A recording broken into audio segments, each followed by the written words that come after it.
una nueva edición matinal para compartir con ustedes toda la información que necesitan hasta las 11 de la mañana. Señora Alexis Daviro, ¿cómo estás? Buenos días, Sol. Buenos días a la gente que está ahí, a la que se suma a partir de este momento. 3 minutos han pasado de las 8 de la mañana, temperatura de 19 grados. Jornada que se presenta de esta manera con neblina y una llovina que se hace presente ya desde bien temprano.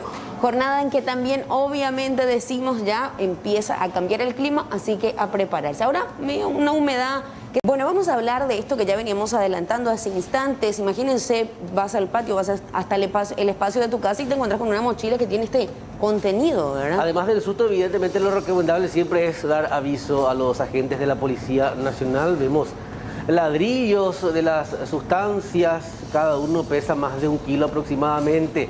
Intervinieron agentes de la comisaría de Fernando de la Mora tras la denuncia de la familia que encontró la mercancía en su vivienda. ¿Por qué? Comisario, muy llamativo esto. No se sabe todavía cuál sería la intención de estas personas al arrojar esta mochila.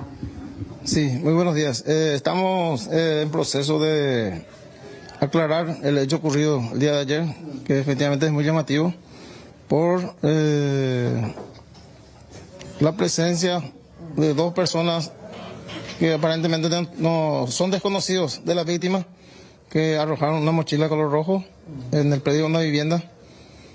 La víctima no se dio cuenta, pero había personas que estaban trabajando dentro en construcción, mantenimiento de la casa, que vio lo ocurrido. Entonces también vecinos, y alertaron a la propietaria, que ya realizó su denuncia correspondiente acá en la comisaría, y estamos contando ya con personales especializados para tratar de aclarar el hecho. ¿Qué aduce ella, comisario, sobre lo ocurrido? Ella no conoce a estas personas, no sabe de qué podría tratarse. En el momento, cuando le contaron ahí los vecinos, entre la gente que estaban trabajando, quedó un poco choqueada, por lo que vino ya en horas de la tarde a hacer su denuncia. Y ella desconoce totalmente el por qué se tiró esta mochila dentro de su casa. Bueno, precisamente se trata de una mujer de 36 años, la dueña de esta residencia, identificada como Lucía Martínez Ferreira. Por cierto, fueron las propias cámaras de su residencia las que grabaron el momento en que pasan estas personas a bordo de una motocicleta. Yo voy a repasar con ustedes, Amalia, Mariano, televidente, para que se pueda entender. Estas son las imágenes. Ahí detiene la... Esta mañana en forma articulada entre autoridades paraguayas y brasileras. Es importante entender que esta operación es el resultado del esfuerzo conjunto en el combate al narcotráfico transnacional entre la SENAT, el Ministerio Público de Paraguay y la Policía Federal de Brasil. La investigación en cuestión se inició en el año 2018 y buscaba la desarticulación de una mega organización que a su vez estaba compuesta por 4 estructuras autónomas brasileras, entre ellas aquellas encabezadas por el conocido narcotraficante Minotauro, que se encontraba asociada utilizando la misma logística de tráfico aéreo de cocaína. En ese sentido, en el Paraguay, específicamente en la finca allanada en Cerro Coraí, Amambay, era el punto clave de acopio de drogas previo a su envío al mercado brasileño. Una vez en territorio brasilero, la organización hacía uso de puertos, principalmente de Recife y Natal, para el envío de cargas de cocaína al mercado europeo. Para hacernos una idea de la dimensión de la organización desmantelada, es importante mencionar que desde el inicio de las investigaciones fueron incautadas al menos 11 toneladas de cocaína relacionadas a la misma en Brasil y en Europa. Durante el allanamiento realizado en Amambay, bajo la coordinación del fiscal Carlos Alcaraz, hemos incautado 310 kilos de cocaína, 325 kilos de marihuana, armas de fuego y otras evidencias. También fue detenida una persona que ya se encuentra a disposición del Ministerio Público. Por otro lado, en el Brasil y en forma simultánea se han realizado acciones con la intención de dar cumplimiento a cerca de 200 órdenes de búsqueda, localización y captura en diversos puntos del país vecino.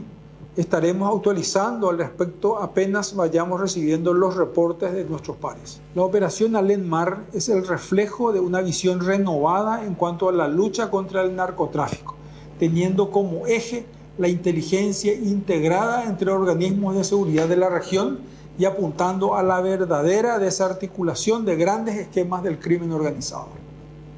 Que sufrieron lesiones graves. En prosecución a esta investigación, ya cerca de las 3 de la mañana aproximadamente, los agentes fueron hasta el barrio Cerro Coraí en base a una llamada en donde vecinos alertaban sobre la presencia de una persona herida. Exactamente, imágenes que corresponden justamente a las personas involucradas. Y hablamos por otra parte de este paraguayo que fue encontrado en ese punto, un hombre de 41 años, identificado como Francisco Areco, lo decíamos, en Colonia Cerro Coraí de esta comunidad.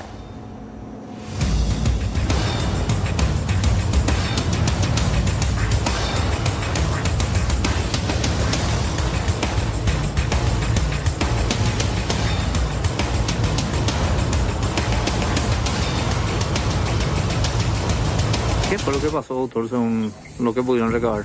Y estamos iniciando las investigaciones relacionadas al caso.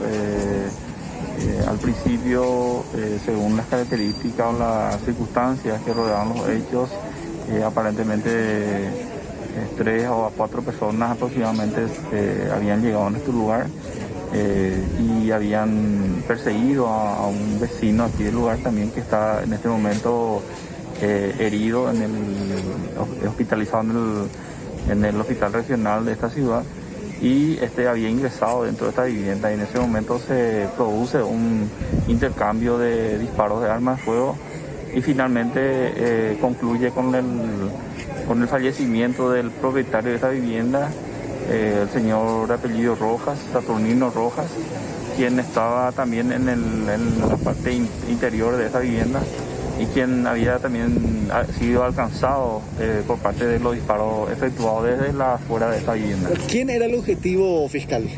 Bueno, estamos, como le dije, iniciando la investigación, un episodio aún confuso, tanto para el Ministerio Público como para la Policía Nacional. Al principio tenemos que estas personas habían llegado con el objetivo de atentar contra la vida de una persona que está hospitalizada en este momento, que sería de nombre Anderson. Es los únicos datos que tenemos. ¿Qué manejan que ella habría sufrido un atentado en el mes de febrero? Sí, esa es la información preliminar que tenemos, que vamos a estar corroborando más adelante. ¿Habría otra persona herida también, doctor, según los datos que se tiene entre las personas que han llegado, los supuestos autores armados? Sí, esa es la información que también los investigadores están manejando. Se están corroborando datos acerca de quiénes serían o quién sería esta persona que también fue herido en el lugar y que fue auxiliado. Quedó un aparato celular también y una bota en este caso. ¿Se sabe de quién pertenecería eso? Sí, se está analizando, como le dije, se están levantando estas evidencias, se está analizando una por una a los efectos de poder recabar mayores elementos de los mismos, especialmente del aparato celular. Este señor Rojas salió aparentemente solamente a observar lo que está sucediendo y se le fue los disparos. Sí, según relato del hijo que estuvo también en el lugar en donde funciona un taller mecánico de motocicletas, el mismo ha indicado que su señor padre estaba asistiendo a televisión en el interior de la vivienda, y al escuchar los disparos había salido a verificar, y fue en el momento que fue alcanzado por los disparos de armas. Esta otra víctima, ¿cuál es la situación del mismo actualmente? Y según informaciones que manejamos, está hospitalizado en el Centro Asistencial Regional, que está fuera de peligro. Sí, ha acusado también heridas de armas de fuego, aparentemente en la región del brazo, y que vamos a estar dialogando a los efectos de recabar informaciones del mismo. ¿Pudieron precisar el calibre? Porque ya que aparentemente se había utilizado 2 tipos de armas. Esos detalles aún no maneja el Ministerio Público. Sí, los personales de criminalística están recogiendo en este lugar vainillas heridas y percutidas que dan cuenta de que son armas de grueso calibre, específicamente 9 milímetros. Robado la motocicleta de su vecina. Además, el sospechoso cuenta con varios antecedentes policiales. El hombre fue aprehendido por agentes de la comisaría cuarta de la ciudad de Lambaré. Yo tenía enfrente de mi negocio mi moto y al descuidarme, yo me fui hacia el fondo y tras eso se me robó mi moto, y por suerte y gracias a Dios un vecino me avisó un vecino que venía a hacer sus compras me dijo, se está llevando tu moto. Y bueno, yo tuve que cerrar así rápidamente y él me acercó hasta un puesto policial que está más cerca de mi casa y gracias a Dios que estaba también ahí la patrulla y seguimos y pudimos alcanzar. ¿Le pudieron alcanzar al...? Sí, pudimos alcanzar. Él quería correr ya que vio la policía, pero ya le alcanzamos a él y alcanzamos la moto. ¿Esto recién nomás pasó entonces? Sí, recién nomás. Recién hace media hora aproximadamente. ¿Un gran perjuicio iba a ser para vos? Claro que sí, un gran perjuicio. Mi elemento de trabajo es verdad. Y gracias a Dios que pudimos recuperar. Gracias a los policías también que actuaron rápidamente y gracias a mi vecino, ¿verdad?, que pudo avisarme. ¿Y vos reconociste rápidamente tu moto? Reconocí, sí. Así a media cuadra estando ya reconocí ya. Y él también creo, porque vio la patrullera y quiso correr, como le digo, y más esa parte había mucha humedad, mucho barro y además no iba a poder malo hacer nada contra... No dañó tu moto. Sí, un poco, porque creo que rompió esa parte enfrente de su plástico. Yo no sé si rompió, no sé si quiso poner en contacto para arrancar, no sé, ¿verdad? No sé, algo quiso hacer, creo que esa parte y hubo un poco de daño, como le digo, y yo creo que no pudo arrancar. A lo mejor si podía arrancar, se iba. Pero por suerte se recuperó, que es lo importante. Sí, gracias a Dios. El robo de una motocicleta, personal que estaba cerca del lugar, acudió al lugar, socorrió a la víctima, realizó un rastrillaje y encontró al sujeto con la motocicleta en su poder. Se procedió a la aprehensión del mismo. Una vez acá verificado, él posee los antecedentes por hurto agravado, tiene prisión domiciliaria y ya está en esta comisaría a disposición de la Fiscalía. En este caso violó ya una medida. ¿Y cuál es el nombre de esta persona, comisario? El nombre es Pablo González Díaz, 23 años. ¿Él dónde reside? Él es vecino, ahora está manifestando está la víctima haciendo la denuncia correspondiente, manifiesta que es vecino de ella, prácticamente a 4 casas de su vivienda tiene su domicilio. ¿En qué barrio ocurrió esto? Este ocurrió en el barrio Santa Rosa.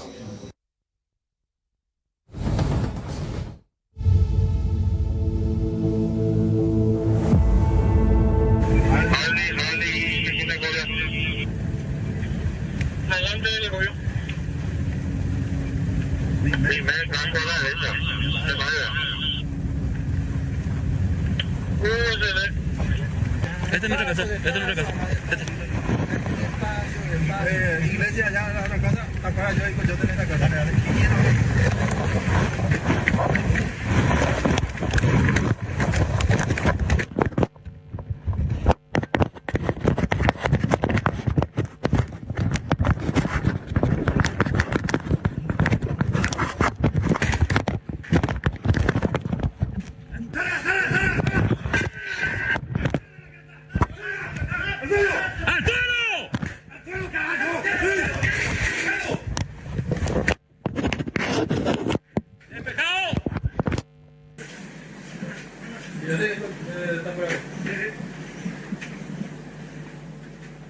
Buenas tardes a todos. Queremos dar a conocer detalles. Bueno, hablamos de este operativo llevado a cabo por la Secretaría Nacional Antidrogas y también en conjunto con la Policía Federal del Brasil, en donde lograron irrumpir en este establecimiento. Hablamos de un establecimiento rural ubicado en Cerro Coray, en Amambay.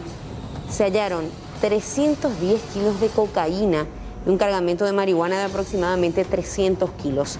El operativo fue realizado, busca desbaratar la estructura del supuesto capo narco y líder del PCC, Sergio de Arruda Quintiliano, alias Minotauro. La investigación indica que desde la estancia allanada en Amambay salían las cargas de cocaína que iban directo al Brasil.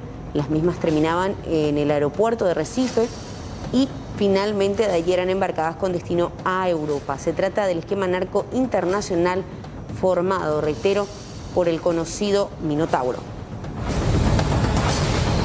Vamos a dar a conocer detalles de la operación denominada Alenmar, desarrollada esta mañana en forma articulada entre autoridades paraguayas y brasileras.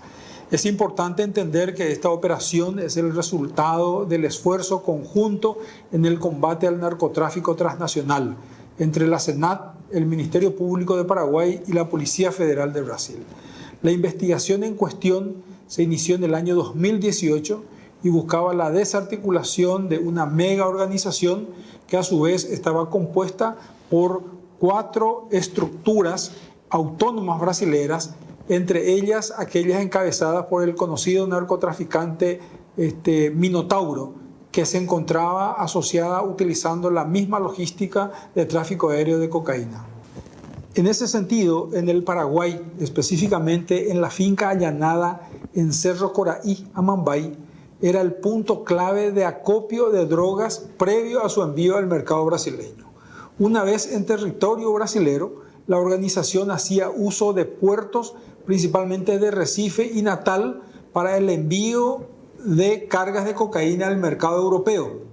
Para hacernos una idea de la dimensión de la organización desmantelada, es importante mencionar que desde el inicio de las investigaciones fueron incautadas al menos 11 toneladas de cocaína relacionadas a la misma en Brasil y en Europa. Durante el allanamiento realizado en Amambay, bajo la coordinación del fiscal Carlos Alcaraz, hemos incautado 310 kilos de cocaína, 325 kilos de marihuana, armas de fuego y otras evidencias. También fue detenida una persona que ya se encuentra a disposición del Ministerio Público. Por otro lado, en el Brasil y en forma simultánea se han realizado acciones con la intención de dar cumplimiento a cerca de 200 órdenes de búsqueda, localización y captura en diversos puntos del país vecino. Estaremos actualizando al respecto apenas vayamos recibiendo los reportes de nuestros pares. La operación Alenmar es el reflejo de una visión renovada en cuanto a la lucha contra el narcotráfico, teniendo como eje la inteligencia integrada entre organismos de seguridad de la región y apuntando a la verdadera desarticulación de grandes esquemas del crimen organizado. Hablamos ahora de la cantidad de internos, de reos que se encuentran en el penal de Tacumbu que ya dieron positivo al COVID-19. De un tiempo a esta parte las cifras se van disparando y ya ascienden a 142. Más temprano conversábamos con el viceministro de Política Criminal, Rubén Maciel, quien nos actualizaba estos datos. El reporte que tengo de parte de Salud Penitenciaria son 142 los casos positivos de Tacumbu, de los cuales 99 corresponden a personas privadas de libertad, 38 a agentes penitenciarios, 3 personal de blanco de la sanidad del penal y 2 funcionarios administrativos. De alguna u otra manera, viceministro, ¿cómo están llevando los internos esta situación, teniendo en cuenta que a partir de estos casos confirmados y de la muerte inclusive que se daba la semana pasada, es como que están más ansiosos? Desde el pabellón Esperanza en un momento dado ya pidieron también que vuelvan las visitas. Sí, bueno, en relación a Esperanza en realidad se trata de otra penitenciaría que es contigua a la penitenciaría Tacumbu. Sí. En relación a Tacumbu propiamente, a las personas privadas que están allí recluidas, está calmado los ánimos, están, si bien ellos ya ansiosos en realidad por dar cierre a este periodo y poder retomar las visitas. De todos modos, el director está haciendo un buen trabajo, la población está tranquila, se le está monitoreando desde el punto de vista sanitario a todas las personas que dieron positivo y las que son sospechadas y las que están pendientes incluso todavía resultados sus hisopados, ¿verdad? En el sentido de que el nivel de contagio que se está dando está siendo en cierto modo controlado, no se dio de una forma masiva como se produjo en Ciudad del Este. 142 positivos, incluyendo agentes penitenciarios, en un universo de más de, sumando a los funcionarios, de más de 2.600 personas, es un porcentaje aún pequeño, ¿verdad? Probablemente se van a ir dando, obviamente, más contagios porque con el hacinamiento es un tanto difícil garantizar que los aislamientos que se dan en cada pabellón sean 100% efectivos, pero se está dando de una manera lenta, lo que permite que que el servicio de sanidad de la penitenciaría no se vea colapsada. A propósito de esos contagios, viceministro, y si bien la situación está, según usted, bajo control, ¿cuál es el análisis que se hace en torno a la forma en que se da la infección entre internos? ¿Cómo es que se contagia, viceministro? ¿Ya se pudo, por así decirlo, entender un poco la dinámica de contagios ahí dentro de la cárcel? Y Mariano, efectivamente los primeros casos, el foco del brote fue el sector denominado fase 5 dentro del pabellón Remar.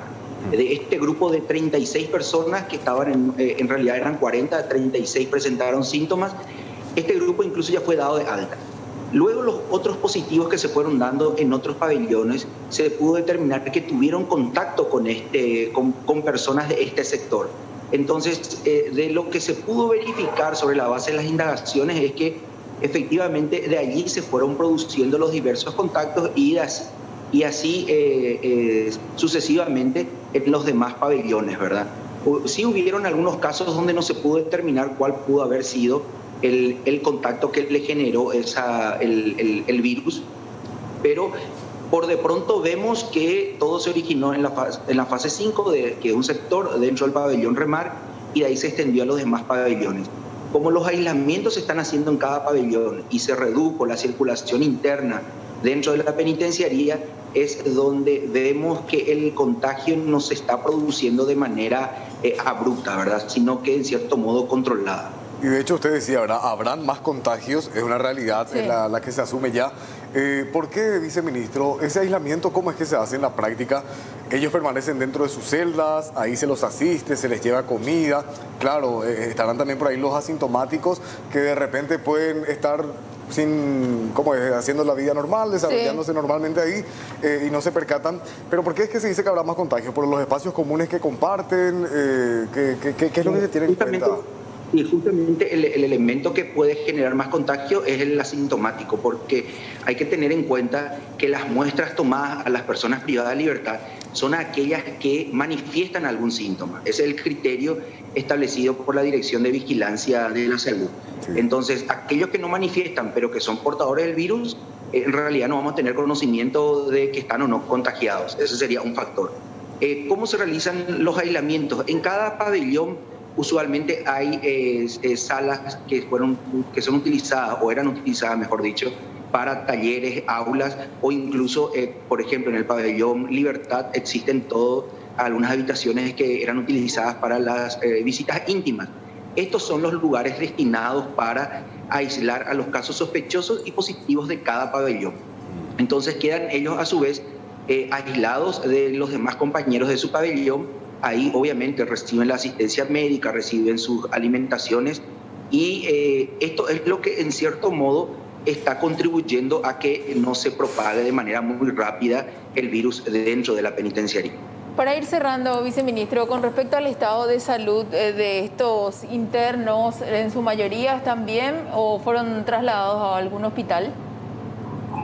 Bueno, los internos en líneas generales están con síntomas, pero síntomas leves, controlables todavía por la sanidad del penal.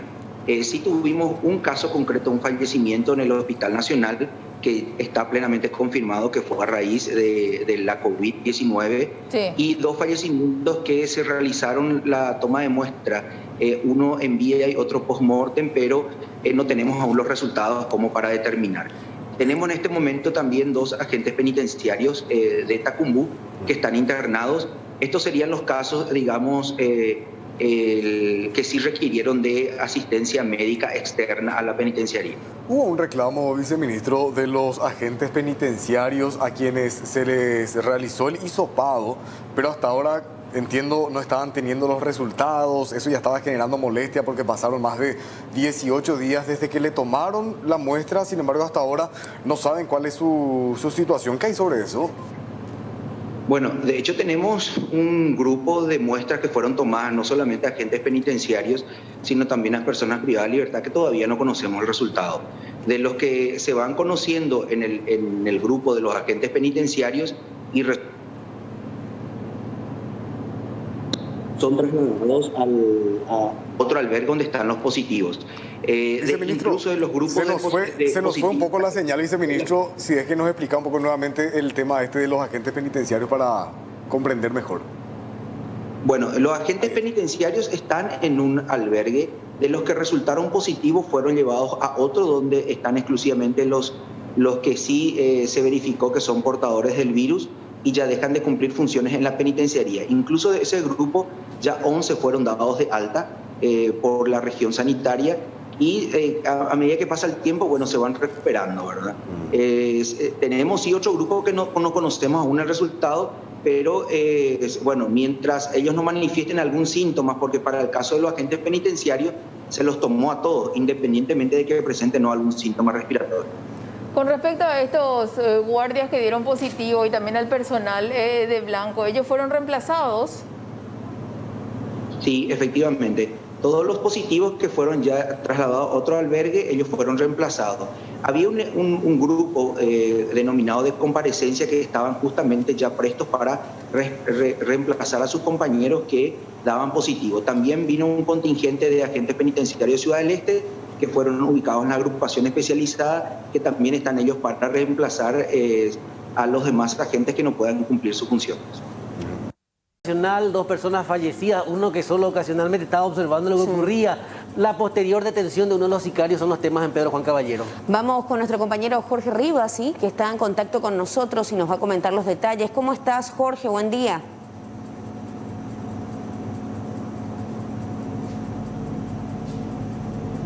Probamos nuevamente, Jorge. Ahí sí, buen día. Buen día, Jorge. Estábamos hablando de las novedades desde ese punto de la Mambay. Así es, el día de ayer hubo un enfrentamiento, un tiroteo en una residencia donde falleció un funcionario municipal de nombre Saturnino Rojas. El mismo salió cuando escuchaba los disparos porque la víctima, una persona de nacionalidad brasileña identificada como Anderson Rodríguez Silva, 33 años, el mismo al ver que llegaban personas para acabar con su vida, con los disparos, él ingresó dentro de la vivienda de este señor y también fue herido. El señor recibió 2 heridas de bala del señor Saturnino en la cabeza, uno de ellos, la cual le produjo su fallecimiento. En tanto que también en el tiroteo resultó herido uno de los supuestos sicarios identificado como Francisco Areco Fleitas en este caso. 2 disparos recibió, uno en el tórax y otro en la rodilla. Bueno, él mismo fue encontrado en la vía pública en la zona de Cerro Coraí en horas de la madrugada, donde también fue auxiliado hasta el hospital regional. ¿Qué tal, su comisario Francisco Talavera? ¿Cómo está? Buenos días. Bueno, referente a este hecho que sucedió ayer, el fallecimiento de este señor y 2 personas heridas. Sí, así mismo es. Como usted estaba manifestando, el hecho ocurrió en horas de la noche, donde resultó víctima primeramente una persona mayor de edad, funcionario municipal. Presumimos que el objetivo de estos sicarios sería una persona de nacionalidad brasileña de nombre Anderson. Al percatarse de la presencia de estos sujetos, quienes le llamó la atención, él corrió, ingresó en una vivienda y fue alcanzado también por los disparos realizados por estos supuestos sicarios. En ese interín, uno de los sicarios ingresó dentro de la vivienda, efectuó varios disparos, el cual fue alcanzado por el dueño de casa, quien recibió 2 impactos de herida de arma de fuego. Así también esta persona de nacionalidad brasileña de nombre Anderson también recibió un disparo de arma de fuego en la parte del tórax, pero que pudo felizmente escapar de estos supuestos sicarios. Uno de los sicarios que se encontraba frente a la vivienda también realizó varios disparos, que logró también el sicario que ingresó en la vivienda, recibió 2 impactos también de proyectil de arma de fuego. O sea que por sus propios comparsas fue herido aparentemente este sicario. Sí, así mismo es.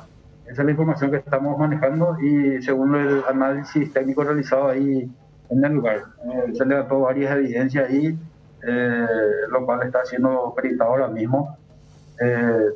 También al salir ellos abordaron un vehículo de la marca, un vehículo de color oscuro, presumimos que es de color gris o blanco. Así también estos sicarios a media cuadra aproximadamente del lugar fueron repelidos a tiro también por personal jurisdiccional, personal de la subcomisaría, quienes se enfrentaron con ellos. Estos intercambiaron disparos, lastimosamente no le pudieron ubicar, pero se evitó rápidamente captura. Se logró realizar un rastrillaje en la zona de Cerro por ahí, y en horas de la madrugada, aproximadamente a las 03 horas, fue abandonado esta persona, Francisco Areco, nacionalidad paraguaya, de 41 años de edad, presumiblemente por sus compinches. Bueno, comisario, ¿este sujeto tendría algún tipo de antecedentes o no? Él no tiene antecedentes, según el sistema informático de la Policía Nacional, no cuenta con ningún antecedente. En tanto al supuesto, en este caso a la víctima, uno de ellos que era el objetivo de los sicarios, ya había sido víctima también de atentado en territorio brasileño, tengo entendido. Sí, según la información que nosotros pudimos intercambiar con nuestro par del vecino país, él fue víctima de un atentado donde recibió dos refilones de arma de fuego, también con calibre 9 milímetros, en enero de este año, en la vecina ciudad de Punta Porá. ¿A qué se dedicaba esta persona? Esta persona se dedicaba trabajaba en una casa de cambio aquí en Pedro Juan Caballero. Posteriormente salió del lugar y supuestamente se encontraba trabajando por su cuenta. Lastimosamente este señor estuvo en el momento equivocado y recibió el disparo. Bueno, este señor se encontraba en su vivienda viendo televisor. Enfrente de su vivienda funciona un pequeño taller que es propiedad de su hijo, lo cual estaba abierto, y esta persona, el ciudadano brasilero, ingresó a esa vivienda, y detrás de ellos ingresaron uno de los sicarios y otro de los sicarios quedó al costado, o sea, frente de la vivienda, que también realizó varios disparos.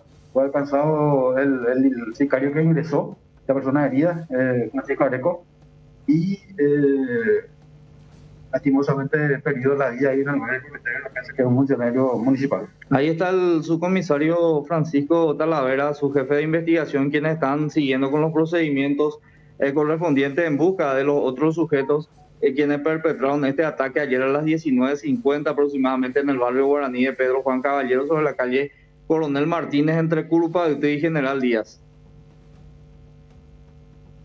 Desde ese punto del país, lamentable la información, más aún cuando hablamos de que una persona sufre el daño colateral de los casos de sicariato. Él solo se encontraba viendo televisión, escuchó los disparos, salió a mirar y finalmente termina siendo herido de muerte. Las circunstancias entonces que envuelve a este nuevo caso de sicariato en Pedro Juan Caballero.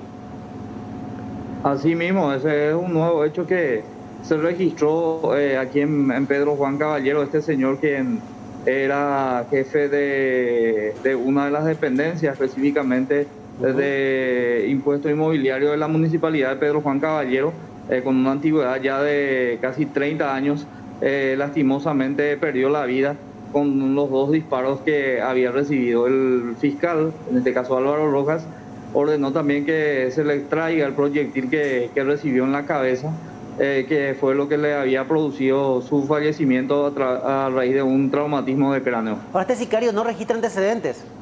No registra, según la gente de la policía, no registra ningún tipo de antecedentes, así como también la víctima, el objetivo que era de los sicarios, quien es Anderson Rodríguez, tampoco registra ningún tipo de antecedentes.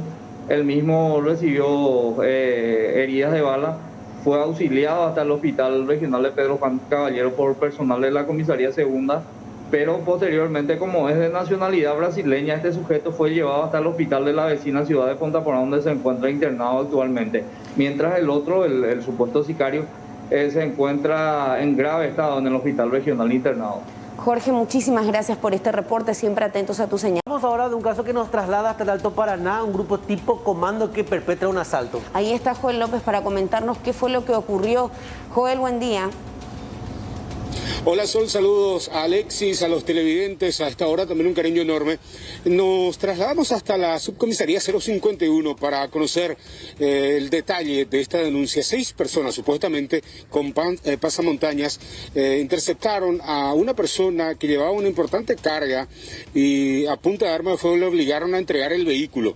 Este vehículo fue encontrado ya en el área 5 de Presidente Franco. Justamente estamos en el barrio San Miguel. Para más detalles con el comisario Víctor Mora. Comisario, ¿qué es lo que menciona la víctima en su denuncia?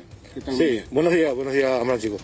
Sí, tuve una denuncia ayer de un presunto robo agravado de parte de 6 personas encapuchadas, como lo dijiste, que manifestó la víctima que estaba circulando en su vehículo con destino hacia Presidente Franco, interina en que fue interceptado por otra furgoneta con estos integrantes encapuchados, que en la punta de armas de fuego obligó a ascender al señor con su secretario, alzándolo a otro vehículo y trasladándolo por todo Ciudad del Este, según de él, y dejándolo abandonado allá en 7 Fondos.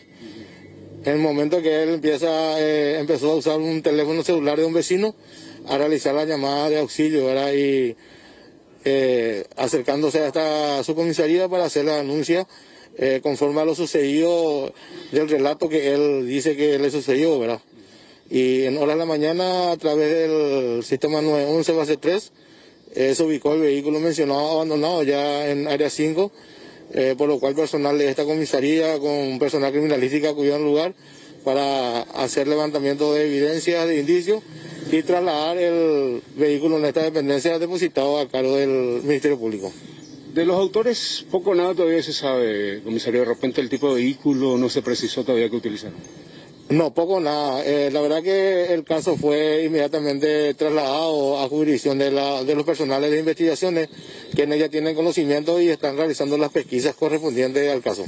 Muchas gracias al comisario Víctor Mora también por estos detalles. Destacamos y resaltamos que el vehículo quedó o fue abandonado ya en la zona del área 5, a metros de nuestra planta transmisora, justamente, y llama la atención. Ahí están trabajando también ya los investigadores para poder identificar a los posibles autores. Bueno, reiteramos, estos casos constantes de los que vamos hablando en el este del país suman y siguen. Se necesita, creemos nosotros, ¿verdad?, desde nuestro lugar, más acción por parte de las autoridades policiales. No sabemos si están realmente ya sobrepasadas, pero los casos son constantes, así que, Joel, como siempre, atentos a las novedades contigo. Bueno, estamos acompañando este caso y ya... Frío que ingresa a partir de esta noche. Exactamente, a cuidarse. Tuvimos una entrevista con respecto a esta situación para hablar de las medidas que se deben tomar. Bueno, de hecho hoy día vamos a comenzar a sentir ese ambiente fresco a frío en horas de la tarde, especialmente con los vientos moderados del sector sur. Una noche fría, esa temperatura mínima de 12 grados se estaría registrando en horas de la noche. Los vientos, como bien te decía, del sector sur con intensidad moderada, que van a propiciar siempre a que la sensación térmica esté por debajo de la temperatura del aire. Eso es a partir del día de hoy, de la noche de hoy, y durante el día de mañana jueves. En cuanto a lluvias, prevemos algunas precipitaciones leves, dispersas aquí en Capital y alrededores, las más importantes que se van a limitar a los departamentos del norte del país, tormentas organizadas que van a continuar afectando a esa parte del territorio nacional. Ya a partir de mañana jueves, esas condiciones de lluvia disminuyen la probabilidad de precipitaciones, y ya lo que es el amanecer del viernes y el amanecer del sábado, temperaturas mínimas que estarían en torno a los 2 grados aquí en Capital. A diferencia de estos días, el viento que va a perder intensidad, consecuentemente la temperatura o la sensación térmica va a ser similar a la temperatura del aire, y con esos valores de 2 grados aquí en Capital prevemos la ocurrencia de escarchas en los alrededores. De hecho, las temperaturas mínimas estarían cercanas a los 0 grados en el sur de la región oriental y oeste del Chaco, ¿verdad? Con esos valores de temperatura la probabilidad de helada es bastante alta, y eso se extiende a varias localidades de la región oriental y el Chaco. ¿Hasta qué día podríamos tener este frío según la proyección del clima? Bueno, las temperaturas van a comenzar a subir a partir del día domingo. siempre todavía por debajo de los 10 grados como mínima. Ya la señal de heladas y escarchas disminuye considerablemente a partir de dicha jornada. Y bueno, durante la próxima semana estaríamos con un gradual ascenso en las extremas, los amaneceres y las noches que siempre van a persistir o permanecer frescas, y ya en horas de la tarde un ambiente cálido con máximas que estarían sobrepasando los 24 o 25 grados. Bueno, este viernes y este sábado entonces van a ser uno de los días más fríos por lo menos de esta vuelta. En términos de valores de temperatura, sí. Ahora bien, la jornada de hoy en horas de la noche y la madrugada, amanecer de mañana jueves, sí, por efecto de la sensación térmica, o por efecto del viento, mejor dicho, una sensación térmica bastante fría. A cuidarse. Por otra parte, vamos a hablar de más noticias, lo que veníamos comentando y lo que ocurrió en Fernando de la Mora. El patio de una casa ubicada en las calles Imbay y Gavi específicamente, bueno, la propietaria se percataba de la presencia de un extraño objeto, una mochila, luego la revisa y encuentra en su interior importante cantidad de crack. Rápidamente dieron aviso a los agentes policiales. Y mira, vamos a repasar a las imágenes de Circuito Observador de Televisión para que ustedes tengan una idea de lo ocurrido ayer en horas de la mañana en Fernando de la Mora, zona norte. Por cierto, ya intervino la policía, agentes antinarcóticos también, para corroborar lo que había dentro de esta mochila que fue arrojada en el patio de una residencia. Repasamos con ustedes en instantes las imágenes para que puedan tener una idea de este llamativo hecho, porque se trata de una dupla de motociclistas que pasan por el sitio. Voy a mencionarle a ustedes el nombre de las calles: Río Confuso, Casingavi, Fernando de la Mora, zona a las 9:40 aproximadamente. Pasan por esta calle, detienen la marcha de la motocicleta, el acompañante aparentemente desciende y arroja esta mochila en el patio de esta residencia. La dueña, cuando se percata, por supuesto, revisan la mochila, que es lo que había en su interior, y se encuentran con varios paquetes de droga, que sería cocaína y cocaína tipo crack. Aquí estamos en compañía del comisario principal, Oscar Jiménez, para que nos dé más detalles sobre la intervención finalmente, porque, comisario, muy llamativo esto. No se sabe todavía cuál sería la intención de estas personas al arrojar esta mochila. Sí, muy buenos días. Estamos en proceso de aclarar el hecho ocurrido el día de ayer, que efectivamente es muy llamativo, por la presencia de dos personas que aparentemente no son desconocidos de la víctima, que arrojaron una mochila color rojo en el predio de una vivienda.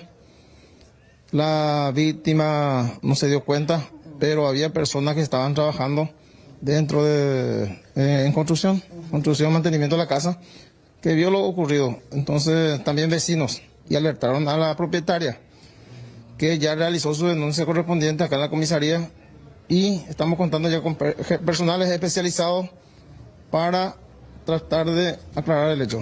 ¿Qué aduce ella, comisario, sobre lo ocurrido? Ella no conoce a estas personas, no sabe de qué podría tratarse. En el momento, cuando le contaron ahí los vecinos, entre la gente que estaban trabajando, quedó un poco choqueada, por lo que vino ya en horas de la tarde a hacer su denuncia. Y ella desconoce totalmente el por qué se tiró esta mochila dentro de su casa. Bueno, precisamente se trata de una mujer de 36 años, la dueña de esta residencia, identificada como Lucía Martínez Ferreira. Por cierto, fueron las propias cámaras de su residencia las que grabaron el momento en que pasan estas personas a bordo de una motocicleta. Yo voy a repasar con ustedes, Amalia, Mariano, televidente, para que se pueda entender. Estas son las imágenes. Ahí detiene la marcha la pareja, desciende el acompañante y finalmente es allí donde arroja del otro lado de la muralla esta mochila de color rojo, que ahí posteriormente vemos ya es inspeccionada la mochila y lo que había en su interior por los agentes antinarcóticos. Se hizo la prueba primaria, la de campo, por cierto, para corroborar qué tipo de droga es, y finalmente llegan a la conclusión que se tratan de varios paquetes de cocaína e incluso cocaína tipo crack. Las primeras hipótesis hablan de que podría sentirse presionada la pareja, por eso terminan arrojando la mochila allí en el sitio. Pero ¿por qué? Pareciera ser que es premeditado, según lo que se observa en la imagen, porque detienen allí la marcha, no hay ni un indicio que están siendo perseguidos, y arrojan precisamente en el patio de esta residencia. También que tendría que ver la persona afectada, podría existir la intención de perjudicarla, eso hay que ver. Lo cierto es que imágenes de otras cámaras, de otros ángulos, van a servir también para poder corroborar los datos de la chapa en la motocicleta, porque tenía chapa también el biciclo, según lo que nos dijo el comisario. Bueno, seguimos informando y hablamos ahora ante las versiones y amenazas de motín e intervenciones que se realizan en el penal de Tacumbo. Blanca López trabaja en vivo. Blanca, buen día.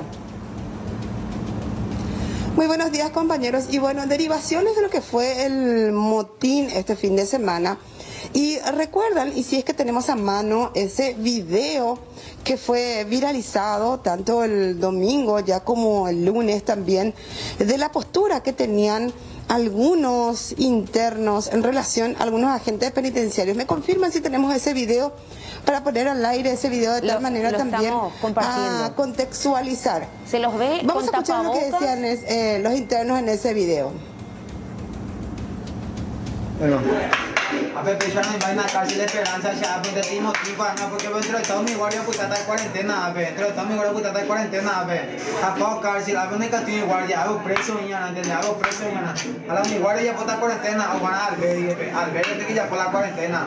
A ver, trancar y visita, donde quiere visita, a ver, que yo todo puta, todo de cuarentena, a ver, que está en cuarentena, visita prohibido de ir. A los reclamores de derecho, a ver, votar prensa de derechos humanos, jamás, vean, no se nos haya herido. A la prensa de derechos humanos, no se más, vean, no se nos haya herido. A la prensa, mirando, bueno, lo que Yucapata, guardias internos fuera, Yucapata, cárcel, a ver. Estamos en la cárcel La Esperanza Industrial. Hay una lucha de la esperanza, pero ya motinera no lloró de derecho. Pero lloró de derecho, lloró de visita. Estamos con temor, miedo, duda por la enfermedad que está agarrando a todos.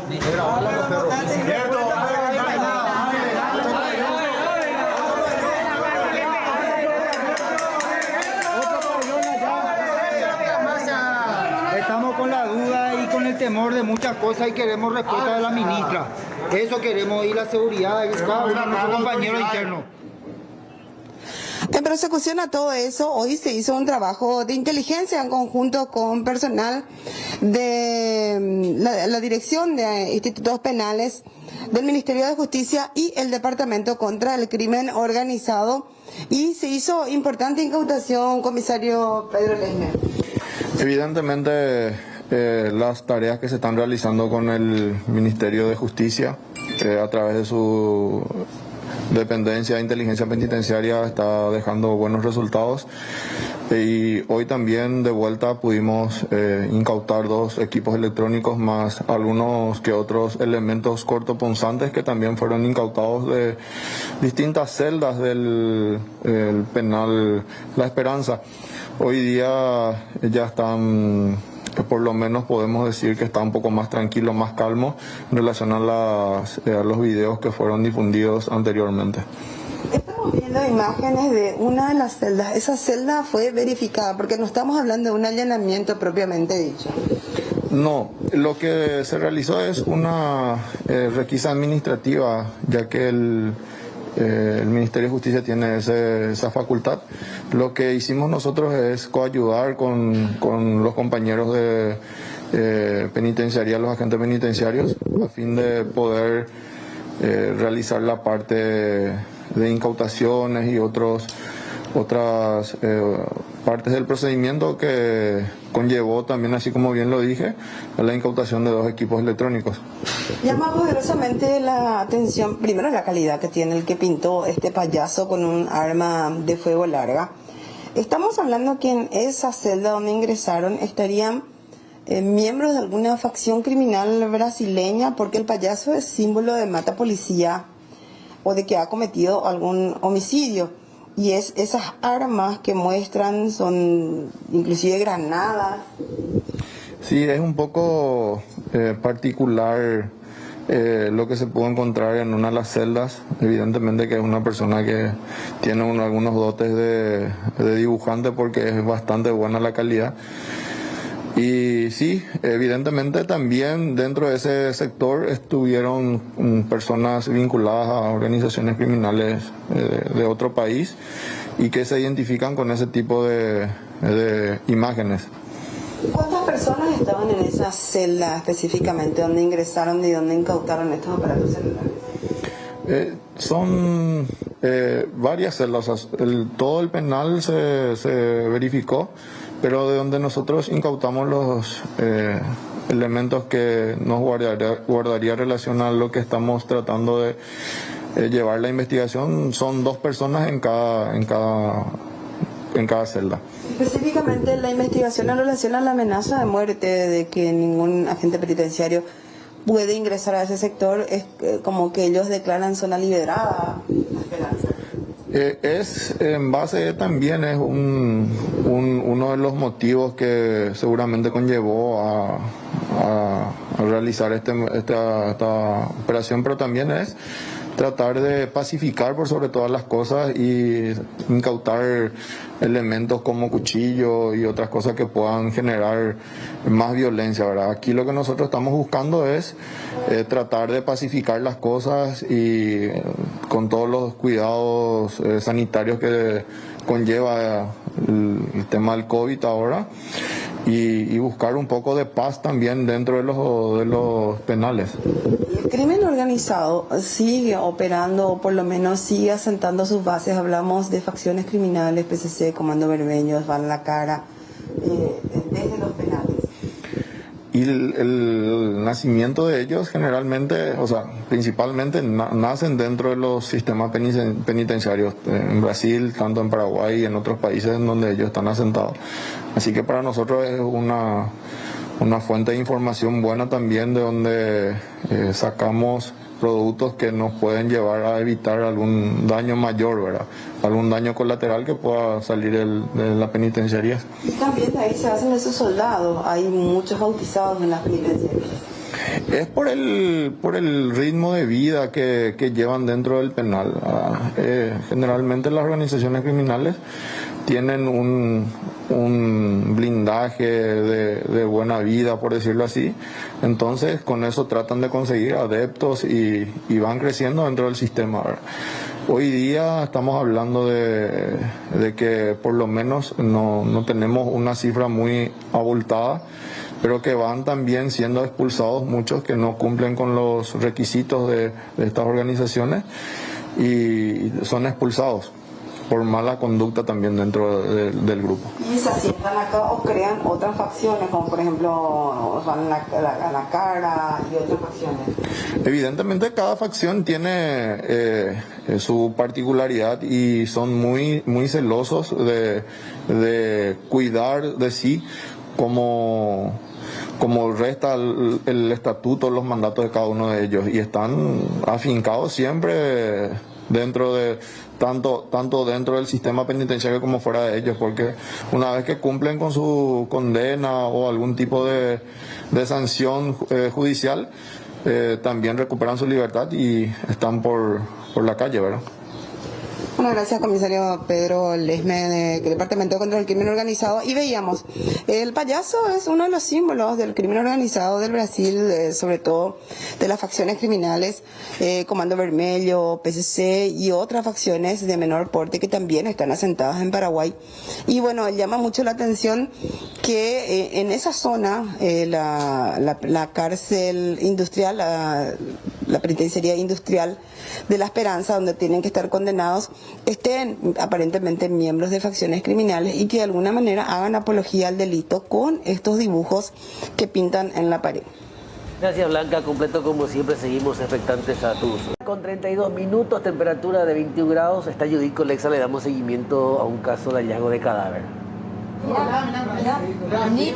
Vamos con Judith en instantes ya, ultimando los detalles con respecto a esta situación. Ayer mostrábamos las imágenes, de hecho estábamos trabajando en vivo con ella desde ese punto y nos comentaba algunos detalles, algunas especulaciones que se tenía. Hoy ya el trabajo un poco más avanzado por parte del Departamento de Investigaciones de la Policía Nacional.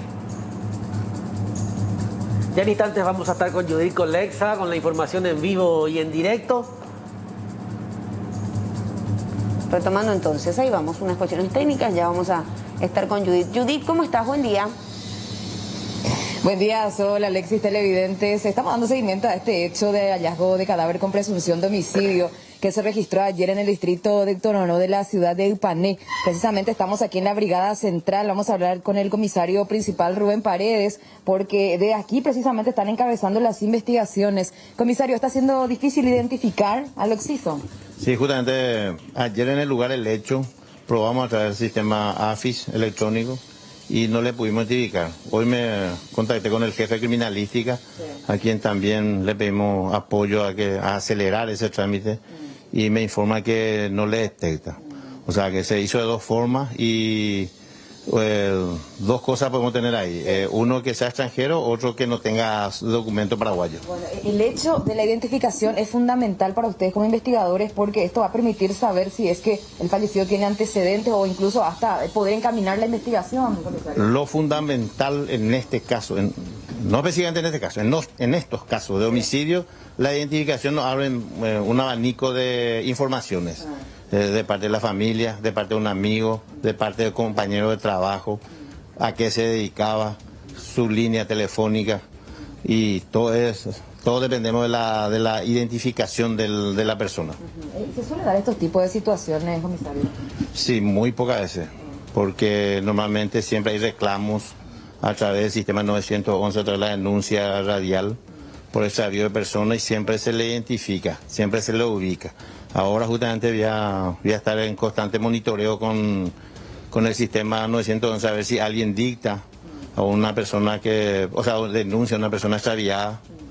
Entonces, de esa forma, a ver si con la comparación de la huella de esa persona que está perdida con el finado, ¿no? Bueno, ¿una persona tampoco se ha acercado como familiar o alguien que lo conozca? Al nivel nacional no, porque desde ayer estoy monitoreando con el personal que está trabajando sobre ese caso, y no tenemos a esa edad. Tenemos más avanzada y menor de edad, que son 17 años. Y esta persona extraviada, y aprovechando la oportunidad que da frente a la información, es que esta persona tiene de 20 a 25 años, una persona de estatura mediana, de cutis, digamos, morena, cabello corto, medio enrulado. Calculamos que ha de tener 1,65 m de estatura, más o menos. ¿Él consigo no tenía su billetera, nada que pueda identificarlo? Nada, no tenía, nada. Ahí, así, ¿Celular tampoco? Celular tampoco, porque para nosotros siempre es vital eso para tratar de identificarle por lo menos con quién estaba, y así seguir paso a paso la investigación. Y ante el tenor del crimen, comisario, que evidentemente los delincuentes fueron bastante sanguinarios, porque parece ser que incluso hasta lo torturaron, ¿qué sospechan ustedes? El crimen fue alevoso. Es categórico que tuvo problema con alguien por lo que presenta la escena del crimen. En la boca tenía un trapo y atado con la manga de una campera, no sabemos si era de él.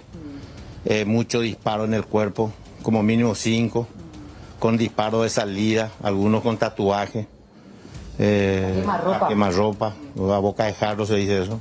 Entonces, quiere decir de que fue con mucha hazaña, uno por los disparos. Aparte de eso, otro tiene en la boca.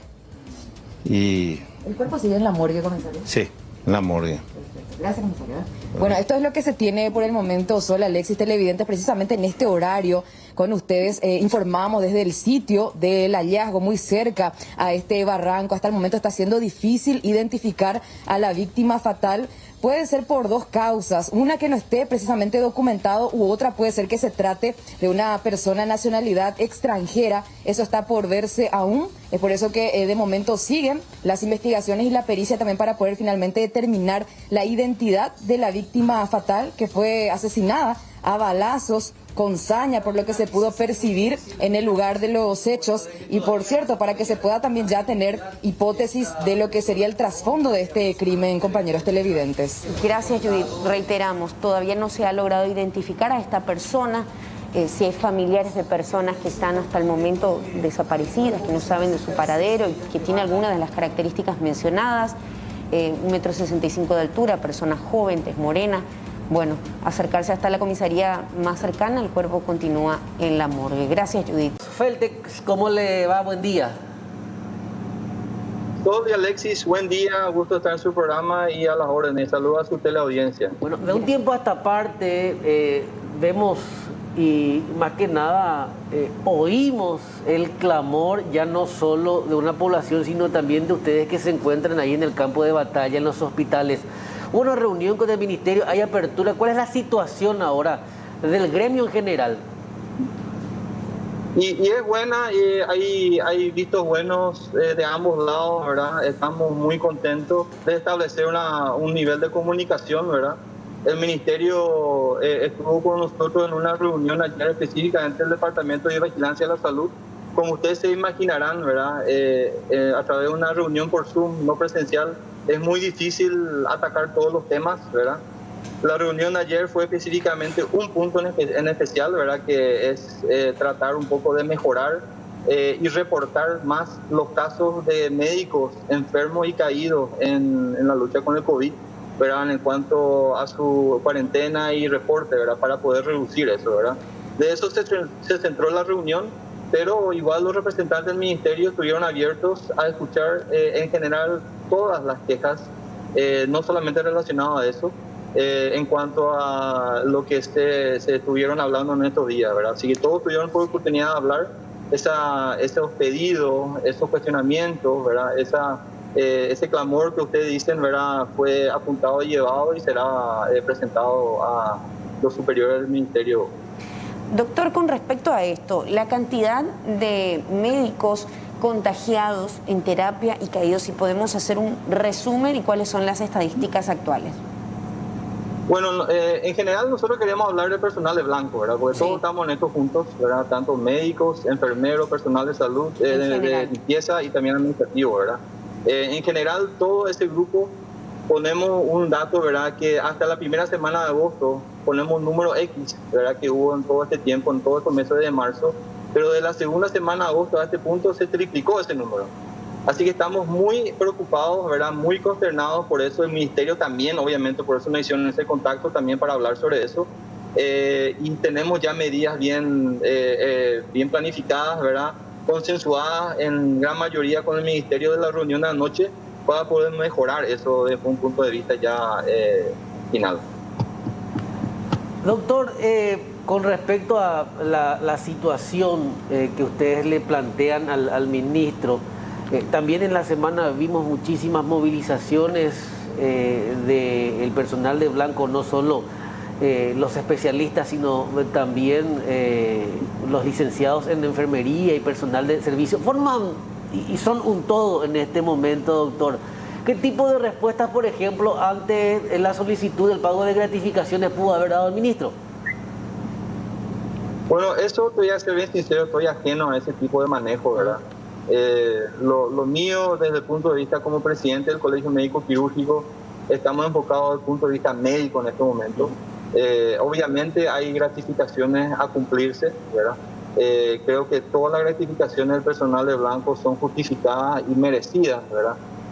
Pero debemos buscar, creo que por bien de todos, otras maneras de manifestarnos, ¿verdad? Las manifestaciones presenciales y aglomeraciones no son buenas y pueden esparcir aún más el virus entre los personales de salud, ¿verdad? Sí, una postura muy personal mía, que es un reclamo justo, creo, pero no es la forma.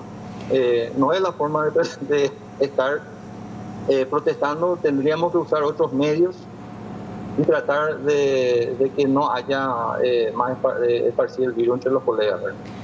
Doctor, ¿cuál es el ambiente? Porque, bueno, escuchándolo a usted, de alguna manera hay una diferenciación de un gran grupo de enfermeros, un gran grupo de licenciados o encargados a otras áreas que están realmente crispados, que realmente están enojados, que muestran su frustración, quizá de esta manera, ¿verdad? Usted cree que no es la más recomendable y coincidimos en eso, ¿verdad? Pero ¿el ambiente cuál es dentro de todos los gremios del Ministerio de Salud? ¿Disconformes en su mayoría con la gestión, con la administración del Ministerio de Salud? Hay un estado de preocupación, más bien. Hay un estado de preocupación y como había pedido el ministro, ¿verdad? Nosotros estamos recolectando los pedidos de la gente en forma puntual, ¿verdad?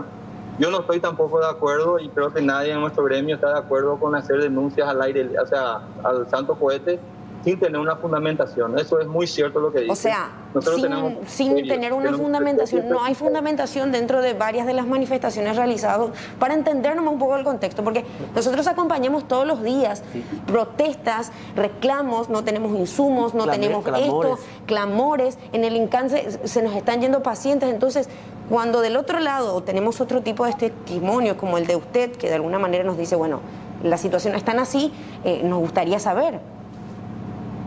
No, creo que me estoy interpretando mal, ¿verdad? Yo no estoy disminuyendo la protesta ni estoy diciendo que no es correcta la protesta. La forma lo que estoy cuestionando, ¿verdad? Obviamente ellos protestan en forma correcta, hay una escasez de insumos, hay falta de insumos, nosotros tenemos la lista de las denuncias puntuales, ¿verdad? Eso se lo vamos a hacer llegar al ministro en forma, quizá en el día de hoy o mañana, ya en forma puntual, ¿verdad? Porque hay una falta de comunicación, creo que con su gente de trabajo y la cúpula ministerial, porque obviamente hay un problema de comunicación, ¿verdad? Las reuniones con los médicos de diferentes partes del país avalan eso, ¿verdad? Que en algunos lugares hay insumos, en otros lugares están escaseando, o en otros lugares tienen lo justo y en algunos lugares faltan, ¿verdad? Eso no hay ninguna duda, ¿verdad? Y en cuanto a la protesta de los compañeros de personal de blanco, enfermeras y todo, enfermería, parte administrativa, es adecuada, ¿cierto? Ellos creen en esas reivindicaciones, ¿verdad? Y tienen derecho a ello, ¿verdad? Yo no se cuestiona eso, ¿verdad? Y hay un estado, obviamente, de preocupación importante. Ustedes le pueden poner, o nosotros le podemos poner diferentes tipos de adjetivos, ¿verdad? Pero en este momento, ¿verdad? Donde se están exponiendo todas las problemáticas, ¿verdad? Y hay un acercamiento mutuo entre las partes, ¿verdad? Nosotros tenemos que poner paños fríos e inteligentes para dar respuestas y soluciones a los problemas, ¿verdad? Y no seguir clavando con lo mismo, pero nunca vamos a tener ese ángulo, vamos a dejar de tener ese aspecto de criticismo positivo en las cosas que nosotros vemos que no está funcionando. Y tenemos muchos colegas que estuvieron en la reunión de ayer donde expresaron en forma, ya unos dramáticos, ¿verdad?, su situación, ¿verdad? Y ese tipo de voz creo que le va a hacer muy bien que llegue al ministro, ¿verdad? Totalmente. Doctor, algunos de sus colegas manifiestan que inclusive la situación ya es similar a una catástrofe. ¿Es tanto así? No. Hay que ser justo, ¿verdad? Estamos en una situación límite. En algunos aspectos, ¿verdad? Puede uno sentirse en forma catastrófica, en el sentido de que si uno se pone en el lugar de los médicos en Ciudad del Este, están cansados, están agotados, ¿verdad? Les falta personal, ¿verdad? Vivimos unos meses muy buenos con muy pocos casos, muy pocas muertes. No hay ninguna muerte que sea justificable, ¿verdad? Pero tendremos que entender de que esto lastimosamente tiene la tendencia a empeorar, como es la naturaleza de esta pandemia, ¿verdad? Doctor, ¿qué puntualizaciones le hicieron usted al ministro? ¿Algunas específicas? ¿Pero me puede repetir la pregunta? ¿Algunas puntualizaciones específicas realizadas al ministro? Sí, nuestras recomendaciones puntuales, ¿verdad? En base a lo que se reunió ayer, ¿verdad? Es que se suspendan en forma ya genérica todas las cirugías programadas, ¿verdad? En el país, tanto en el sector público y privado, o reducirlo en un 90-80%. Así se evita también la aglomeración en los hospitales. También va a haber una recomendación esto no está consensuado aún, ¿verdad? Pero la recomendación sería disminuir de nuevo la cantidad de consultas en los sanatorios, hospitales públicos y los hospitales IPS, porque hay una aglomeración innecesaria. Ya estamos en un momento franco de circulación comunitaria. La persona que está al lado tuyo en el ómnibus, la persona que está al lado tuyo sentado en la mesa almorzando, ¿verdad? Puede ser un contagio asintomático, puede ser un paciente asintomático, ¿verdad? Entonces, la circulación de gente tiene que estar restringida, ¿verdad? Para las necesidades solamente mínimas, o sea, las necesidades de cada uno en el sentido de alimentación, trabajo, etcétera, etcétera. Tenemos que reducir toda la actividad de ocio. Y la recomendación franca es que se disminuya y se vuelva a traer la teleconsulta en los hospitales grandes, seleccionar los pacientes que tienen que hacer las consultas presenciales y mantener algunos servicios funcionando en forma regular, como por ejemplo la parte de salud materna, ¿verdad? Parte de la embarazada, la parte de la pediátrica, ¿verdad? Que no tenemos que descuidar en ningún momento. Doctor, no sé si tiene a mano los números, le quería consultar con respecto a la cantidad de personal de blanco hoy internado o fallecido a causa de esto. El primer fallecimiento por COVID lastimosamente fue justamente un personal de blanco, un doctor. ¿Tienen ese dato actualmente? Sí, tenemos todos los datos. Lastimosamente no memoricé los datos, ¿verdad? Porque el ministerio hizo una presentación ayer extremadamente puntual, preciso y muy técnico, ¿verdad? Y de mucho valor, en donde se reflejó mucho, ¿verdad? Pero También ellos piden y no avisaron que también hay un subregistro de médicos que están enfermos y que no fueron reportados, ¿verdad? Entonces nos están pidiendo ayuda también a nosotros, ¿verdad?, de reportar eso para que se pueda tener la visión y el panorama verdadero de lo que es los personal de blanco que están enfermos, ¿verdad?, o que están contagiados por lo menos con COVID positivo, con o sin síntomas, ¿verdad? Pero sí, me tocó muy de cerca el primer fallecimiento del doctor Hugo Pérez, un neurocirujano, colega amigo mío, que trabajábamos juntos, ¿verdad? Y sí, estoy bien al tanto, ¿verdad?, de que él fue el primero y no va a ser, lastimosamente van a haber mucho más después de esto, esperemos que no, pero sí, así tiene la tendencia, así es. Pero sí nos dieron todos esos números, pero no tengo a mano en este momento. Doctor Carlos Feltes, le agradecemos esta comunicación, será hasta la próxima, muchísimas gracias. Hasta la próxima, a la orden, y mucha fuerza para ustedes también. Gracias. A propósito de lo que fue esta reunión, Sí. porque varios gremios participaron de la misma, acá encontré parte de lo que indicaba inclusive la doctora Rosana González. Consideró fuera de lugar la respuesta dada ayer por Mazzoleni sobre los reclamos a los que él consideró oportunistas e ideologizados. Fue una apreciación totalmente fuera de lugar. ¿Oportunistas de qué?, decía la doctora. No buscamos cargos públicos, en mi caso ni siquiera estoy afiliado a un partido político, indicó. Son distintos los puntos de vista que se tienen en una misma reunión y yo prefiero escuchar a la mayoría. Por eso le resaltamos al doctor, ¿verdad?, con el que acabamos de hacer la entrevista, ¿verdad? Pareciera que hay una división, no sabemos cuál es la división, pero lo que nosotros sentimos a través de las tantas entrevistas que realizamos, los compañeros en la calle siguiendo un montón de manifestaciones, es que hay un disgusto, hay una frustración y pedidos que no son respondidos por parte del Ministerio de Salud.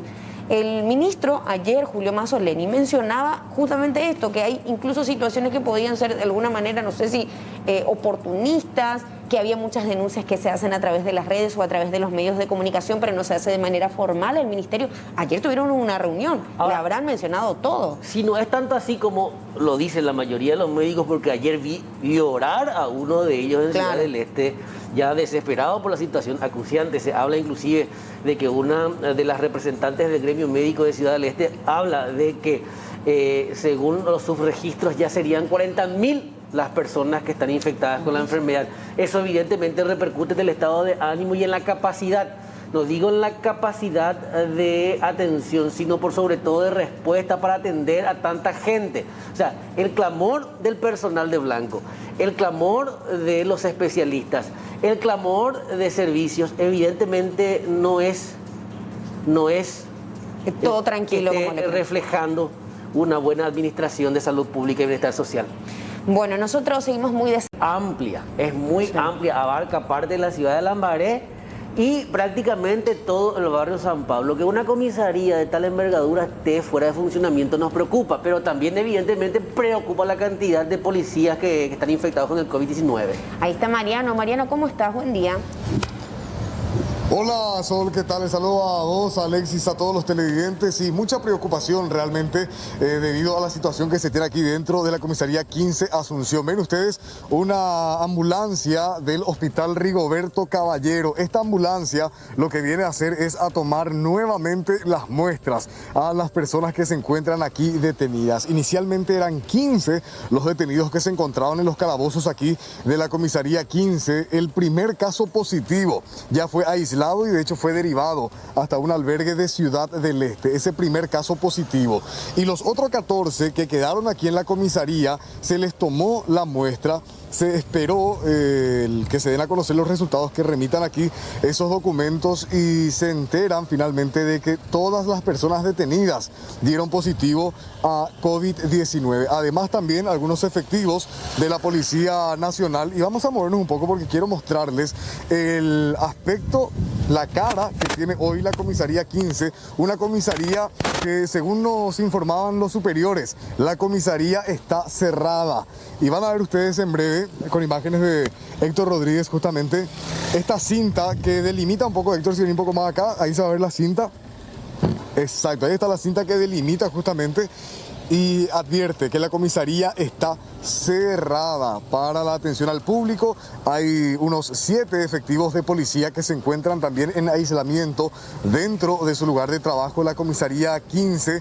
Y como decíamos, y lo que decías vos, Alexis, ¿verdad? La 15 es una jurisdicción sumamente amplia, abarca no solamente barrios de Asunción, sino que también barrios de Lambaré.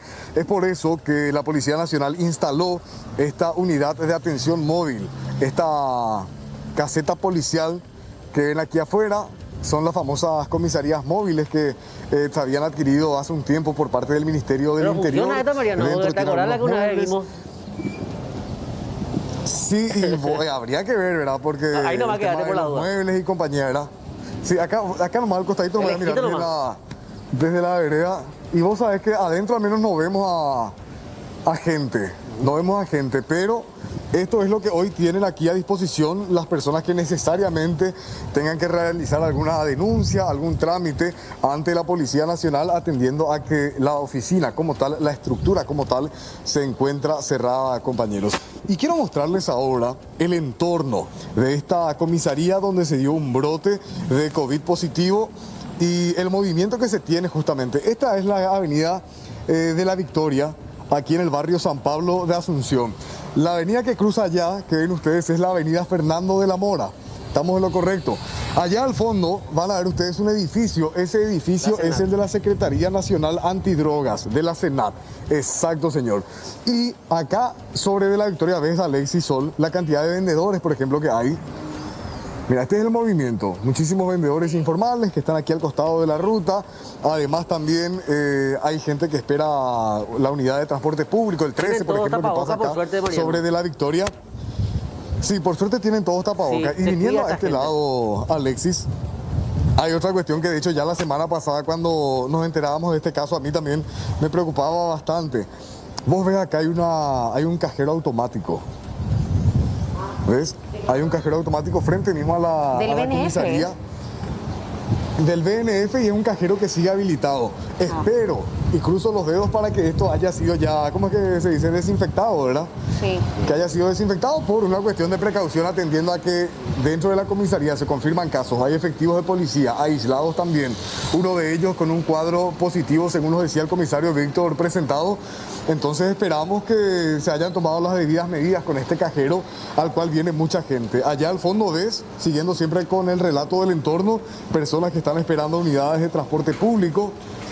Y hay una patrullera, y esa también era otra cuestión, Alexis, Sol, que cuando estábamos conversando ahí fuera de cámaras, decíamos, ¿y qué pasa entonces con las patrulleras? Y eso, ¿ves? Las patrulleras que están acá en el estacionamiento. Lo que nos explicaban sobre eso, Sol, Alexis, es que se desinfectan los vehículos y siguen patrullando. O sea, la parte operativa, por así decirlo, en cuanto a las herramientas, como ser la patrullera, etcétera, se irán trabajando con efectivos de policía que no, en teoría, ¿verdad?, no tienen que tener contacto con los otros agentes que se encuentran aislados dentro de esta comisaría 15, la comisaría 15 Asunción. Un doctor es el que vino aquí hasta la comisaría 15 a bordo de esta ambulancia, según nos contaba el oficial conductor de esta unidad del Hospital Rigoberto Caballero, y es ese doctor el que va a hacer la toma de muestras de los 14 detenidos, así también de los agentes de policía. Sería ya la segunda muestra tomada a los detenidos. Veremos si es que hay ya o no personas recuperadas. Nos decían también que la mayoría presenta síntomas leves, y también se tomarán muestras a los efectivos de policía que están aislados, que al menos 7 son los que están en aislamiento dentro de la comisaría. Acá, imagínate, en su lugar de trabajo van a tener que hacer la cuarentena. Estos efectivos de policía, aquí se les tomará las muestras y ya cuando se tenga el resultado sabremos o no si es que son casos confirmados de COVID-19, compañeros. Gracias, Mariano, desde la comisaría 15. El sindicato general, González, sindicato, la secretaria general del Sindicato Nacional de Médicos, ¿cómo le va? Doctora, buen día. Muy buenos días, Alexis. Buenos días, Sol. ¿Cómo están ustedes? Muy bien, doctora. Estábamos hablando con otros colegas suyos, médicos también, acerca de la situación de todo el gremio y de todos los que están trabajando dentro del sistema de salud. ¿Cuál es el punto de vista que ustedes tienen desde el sindicato de la respuesta por parte del Ministerio de Salud actualmente? Hoy en realidad ya no somos solamente el sindicato, nos hemos constituido todos los gremios médicos, llámese Círculo Paraguayo de Médicos, sociedades, asociaciones, incluso la Academia de Médicos que le engloba a los médicos mayores y maestros. Hoy estamos todos juntos, absolutamente todos, en una sola voz. Estamos pidiendo, exigiendo formar parte del trabajo, formar una comisión de crisis donde nosotros, de donde estemos, podamos hacer llegar la problemática, así como también la solución. O sea, nosotros queremos aportar científicamente y queremos también aportar con relación a lo gremial, con todo lo que se puede hacer y se pueda modificar para que podamos llegar a un desenlace menos fatal de esta pandemia. Es bastante difícil. Hicimos un comunicado en estos días y al día de ayer recibimos una respuesta por parte del Ministerio donde tuvimos todos los gremios mencionados una reunión con vigilancia sanitaria donde aparentemente ahora existe una apertura donde van a escuchar todos los reclamos. También volvimos a criticar eso de que eso se tendría que haber dado ya al inicio de la pandemia, donde todos los sectores deben ser escuchados. Doctora, reclamos específicos, además de los que ya conocemos, la situación de sus colegas, y no solo la de sus colegas, sino también de las licenciadas, del personal administrativo, de servicios, ¿todos esos puntos fueron escuchados o tienen que seguir siendo escuchados por el ministro? Es que ellos están cansados de escuchar cuál es la problemática, sostienen que estamos bien. En realidad, evidentemente, históricamente estamos mal. Lo que se está haciendo hasta ahora es insuficiente. Se están haciendo cosas, se están construyendo hospitales de contingencia, pero no basta con eso. Tenemos 400, 500 millones de dólares, de los cuales se gastaron más o menos 35, 31 millones de dólares. Ya tienen más o menos de 200 millones destinados a pago de algo que van a comprar, pero con los 200 que nos sobran, ellos tienen que ya perdimos mucho tiempo, tratar de construir, de dotar los departamentos, las ciudades, mejorar las condiciones, dar lo imposible, lo humanamente posible para poder mejorar las condiciones. O sea, hablamos de a faltar camas, van a faltar profesionales, no tenemos más testeos, no está garantizado el testeo. En Ciudad del Este ni a los sintomáticos ya no se le está testeando, solamente a los internados. Es una situación que se puede replicar acá en Capital y Central si es que empiezan a aumentar mucho más los casos que ya estamos teniendo. Y evidentemente, como están escuchando ustedes en todos los lados, los casos van en aumento. Hoy nosotros tenemos más de 20 médicos contagiados, tenemos multiplicarle por 10 los que están en cuarentena. Le tenemos también a 8 médicos en terapia intensiva. ¿Cuántos? 2 padres médicos fallecidos. 8 médicos. 8 médicos internados y se contabilizan dos doctores fallecidos, doctora. Un doctor fallecido, un médico fallecido que fue la primera víctima. Y de estos 8 que se encuentran internados, doctora, ¿cuál es la condición? ¿Están en grave, terapia intensiva? Están estables, pero en terapia intensiva. El hecho de estar, 2 están respirados, 2 están con respiradores y el resto, los otros están en atención, en terapia intensiva, pero sin asistencia respiratoria. Doctora, haciendo un recuento de todo lo que usted nos mencionó con respecto a la situación de insumos y respuesta por parte del Ministerio de Salud, sin duda estamos hablando de una administración que ha, en los últimos tiempos por lo menos, fracasado. Perdón.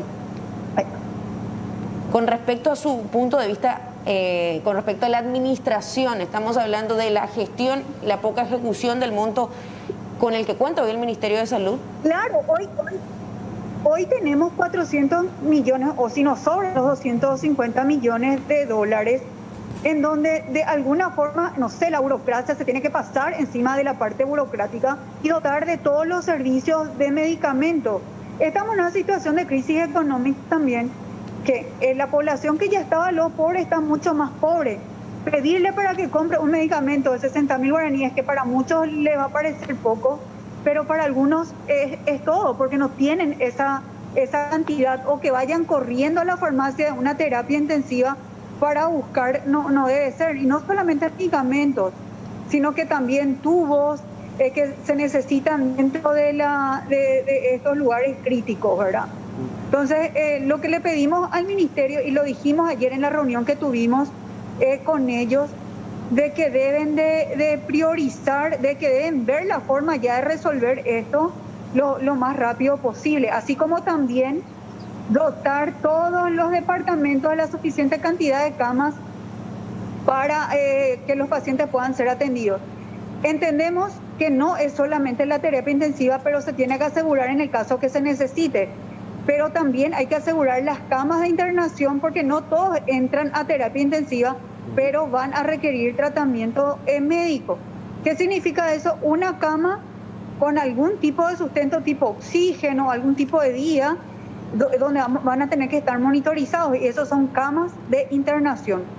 Las camas de los hospitales de referencia, que son el INERAN y el Itaguaya, se están llenando. Una vez que estas camas se llenen, se van a empezar a llenar los hospitales que no son de referencia, y lo que no queremos llegar nosotros es al colapso total, donde no se van a poder aceptar pacientes porque todos los hospitales van a estar colapsados. Y ahí sí vamos a ver pacientes con dificultad respiratoria, incluso podrían haber muertos en las veredas o en las calles por no poder proveerle este tipo de atención. O sea, nosotros tenemos que hoy tratar de mejorar, y si es que hay que salvar una sola vida, por esa vida hay que pelear. Doctora, es muy fuerte lo que estaba diciendo recién, podríamos ver muertos en las calles y en las veredas. En tal sentido, me siento obligado a hacerle la siguiente pregunta que hace instantes le hacía a un colega suyo y minimizaba la situación. ¿Ya estamos en una situación relacionada a una catástrofe? Es que evidente se viene, sí, es que también, mira, acá hay varios factores que tenemos que tener en cuenta. No solamente somos nosotros dentro de los hospitales, son también, es el gobierno que tiene que buscar el mecanismo, la ciudadanía. Vamos a partir de la ciudadanía. Entendemos la situación económica, todos tienen que trabajar, pero vamos a salir de las casas y vamos a cuidarnos si nos vamos a trabajar. Y después están las personas que son totalmente inconscientes y están saliendo a aglomerarse en lugares de esparcimiento donde evidentemente se van a ver los contagios. O sea, estamos siendo como ciudadanos también irresponsables. Sí. Aparte, ya no están cumpliendo, a conciencia no se está pudiendo actuar, y están también está el gobierno municipal y el gobierno nacional. ¿Qué tendrían que hacer las municipalidades? Las municipalidades también tendrían que estar actuando. Los policías también tendrían que estar actuando, los militares también. Lastimosamente, en un país civilizado donde todos fuéramos conscientes, no haría falta que te dijeran lo que tenés que hacer. Pero si no se están cumpliendo las normativas, el orden público se tiene que dar. Alguien tiene que salir a las calles, no agrediendo, ni pegando, ni nada. No estamos pidiendo eso, para que no sea malinterpretada mi palabra, pero por lo menos decirle: señora, se tiene que ir a su casa, no se puede jugar acá, no se pueden aglomerar en este lugar. Alguien tiene que establecer ese orden que hoy está perdido. Pueden criticar de todas las formas, decir que el gobierno está totalmente aplazado, podemos estar de acuerdo totalmente, pero hoy, si ya el gobierno está aplazado, ¿qué va a hacer la población? Total, el gobierno no hizo su trabajo, vamos a salir todas las calles y nos vamos a contagiar todos, vamos a empeorar la situación. Entonces, hoy, a sabiendas de que ya los lugares de atención médica se están colapsando, lo que tendríamos que hacer es triplicar los esfuerzos para no contagiarnos y por lo menos darle tiempo a estos 54 pacientes que están en terapia intensiva, a todos los pacientes que están internados, a que por lo menos se recuperen y dejen libre ese lugar para poder ocupar. Y recuerden algo importante, no son solamente los pacientes COVID, siguen estando las pacientes embarazadas que necesitan atención en el parto o en la cesárea. Están también las complicaciones de todas las patologías, una simple apendicitis, que para nosotros es simple, que puede llegar a no tener, a poder ser atendido en el caso de que colapse el sistema. No van a fallecer solamente los pacientes de COVID, van a fallecer los infartados, los que hagan un derrame cerebral, cualquier patología. Entonces, tenemos que ser conscientes también, inclusive podemos hablar de 1000 cosas, hasta los accidentes de tránsito tenemos que tratar de evitar hoy, porque los accidentes de tránsito también pueden ocupar lugar en terapia intensiva, que podría ser, o a la viceversa, ¿verdad? El COVID también puede ocupar y no darle chance al del accidente de tránsito a que pueda entrar a una unidad de cuidados intensivos. Tenemos que ser solidarios y tenemos que ser conscientes. Y esto empieza con la población, con nosotros, que también tenemos que ser responsables. Aquí le podemos echar la culpa, pero en realidad si esto falla en su totalidad es porque todos no estamos haciendo lo que tenemos que hacer. Al inicio nos portamos muy bien, falló el gobierno, no hizo lo que tenía que hacer, seguimos aplazándole nosotros como gremio porque esperamos más de ellos, pero también hoy la población está descontrolada. Justamente con respecto a eso, doctora, me parece tan oportuno este tirón de oreja, ¿verdad? A la ciudadanía, todos tenemos que hacer esa autocrítica, hacer esa mea culpa. Y me imagino que a usted le ha de dar una impotencia, como a la mayoría que estamos luchando día a día, saliendo a la calle sumamente preocupados, pero siendo responsables, escuchar comentarios como que el COVID no existe, que esto, porque se sigue mencionando esto, incluso en las redes sociales, como si fuera que esto es un chiste. Usted me está hablando de que más de 50 personas hoy están en situación sumamente crítica, delicada. Ya hemos pasado la barrera de 100 muertes. Entonces, ¿de qué estamos hablando? ¿Qué le decimos a esa gente, doctora? Que sean conscientes, porque cuando les toque, si es que no creen, yo particularmente un familiar que no creía y casi paró en terapia intensiva. Y a veces es tan difícil hasta convencerle a la gente que está al lado, pero ya no sabemos en qué idioma hablarle. Le queremos, a veces le metemos dentro de las terapias, le mostramos los pacientes.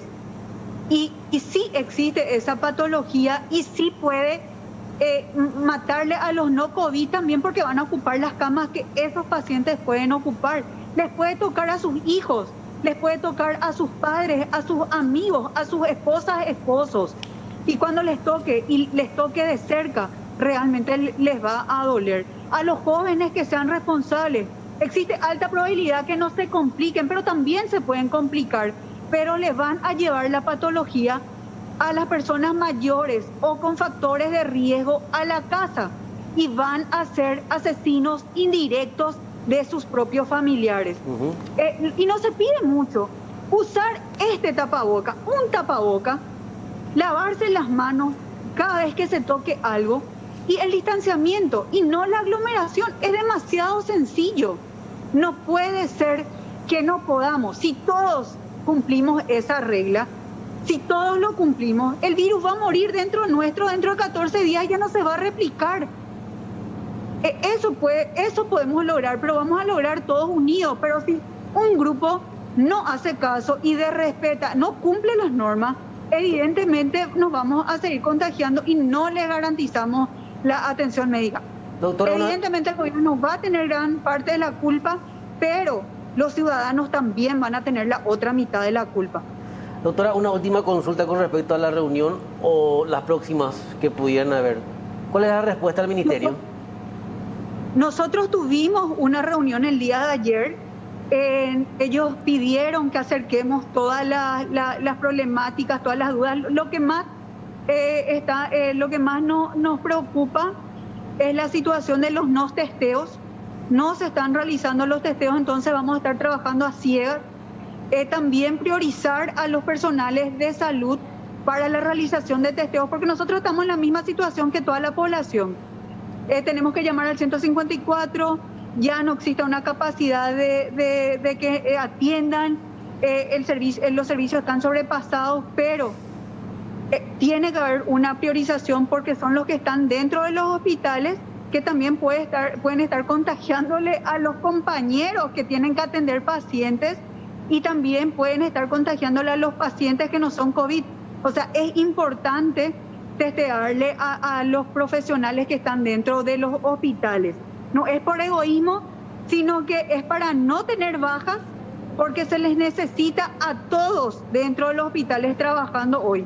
Y también pedirle a mis colegas que seamos mucho más responsables que los ciudadanos, que no son médicos, no son profesionales dentro del ambiente de salud, que nos cuidemos fuera de los hospitales, que nos cuidemos dentro de los hospitales, porque también nos estamos descuidando dentro de los hospitales. Estamos tomando todas las medidas dentro de los lugares críticos, pero existen lugares como los comedores, como el estar médico donde uno se va a descansar, que lastimosamente tampoco tenemos una estructura. Siempre son estructuras minúsculas de 2x2, donde todo el personal tiene que comer o todo el personal tiene que dormir con hacinamiento, pero tenemos que organizarnos e irnos de a uno o irnos de a dos con un distanciamiento para poder evitar también los contagios en esos momentos que evidentemente uno necesita para comer o por lo menos sentarse unos minutos, ¿verdad? Y por la noche, porque existen médicos, existen profesionales trabajando 24 horas de seguido, que a veces también necesitas recostarte un momento para poder descansar. Y ese también es otro pedido al ministerio, de que esas cargas horarias sean reducidas. Nadie va a aguantar en una situación de crisis 24 horas. Se van a cometer errores humanos y también nosotros mismos nos vamos a poder estar contagiando. Doctora, la verdad que esta charla fue muy importante para nosotros, para toda la teleaudiencia. Es tan diferente a una charla que tuvimos previamente que nos hace entender la realidad. Desde aquí, desde C9N, que es dura, desde C9N y nos hacemos eco, hacemos nuestras palabras de la ciudadanía. Mucha fuerza, muchas gracias por todo el esfuerzo que hacen desde sus lugares.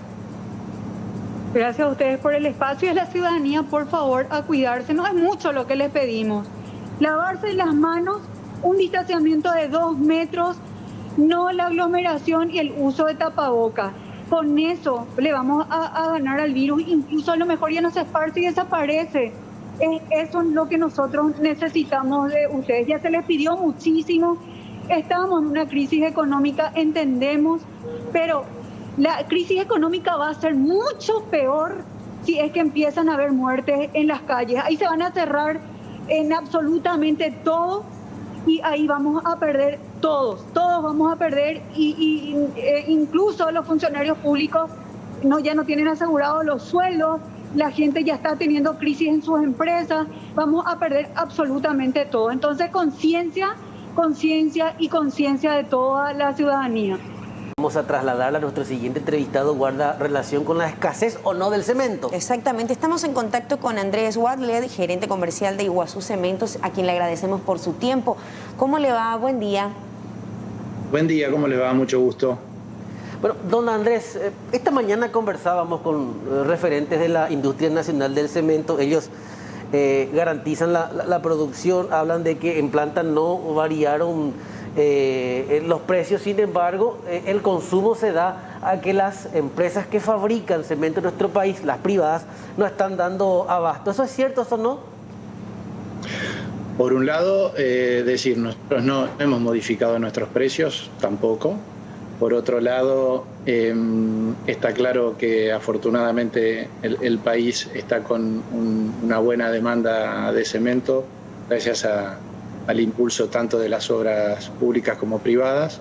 Y particularmente a nosotros lo que nos sucedió fue que la semana pasada, en la madrugada del 12, a raíz de un efecto meteorológico, salió de circulación la línea de alta tensión Villases Limpio, que es la que alimenta nuestra planta.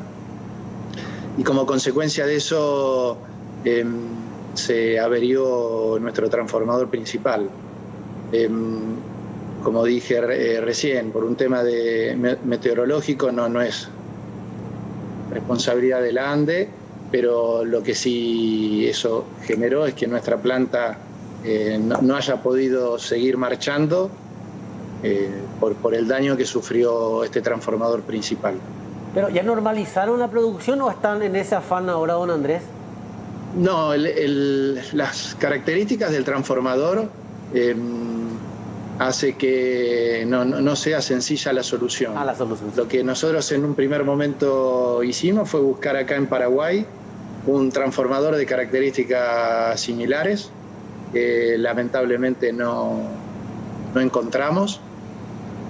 Entonces en este momento estamos trabajando en lo que es la alternativa de reparación del nuestro, más la compra de un transformador en algún país limítrofe.